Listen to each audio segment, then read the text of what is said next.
20 days series aptitude question అయితే day 13 aptitude question time and work question. So ఈ time and work question చాలా companies లో అయితే అడుగుతున్నారు. రీసెంట్ గా నేను కొన్ని రీసెర్చ్ చేసిన ప్రకారం చూస్తే చాలా కంపెనీస్ లో ఈ టైమ్ అండ్ వర్క్ క్వశ్చన్స్ అయితే అడుగుతున్నారు. సో డే 13 క్వశ్చన్ వచ్చి టైమ్ అండ్ వర్క్ క్వశ్చన్.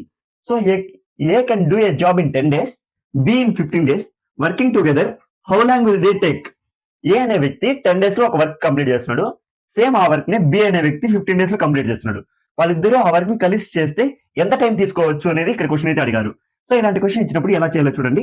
ఇప్పుడు ఒక వర్క్ ని ఏ అనే వ్యక్తి 10 days లో చేస్తున్నాడు. 1/10 ప్లస్ బి అనే వ్యక్తి 15 days లో చేస్తున్నాడు. సో 1/15. సో ఇప్పుడు క్రాస్ మల్టిప్లికేషన్ చేయండి. 15 + 10, 15 + 10, నెక్స్ట్ 15 × 10 150. సో 25/150. 25 1 25 6. సో వాళ్ళిద్దరూ ఆ వర్క్ కలిసి చేస్తే 6 days లో అయితే కంప్లీట్ చేస్తారు. సో బి అనేది కరెక్ట్ ఆప్షన్ అవుతుంది.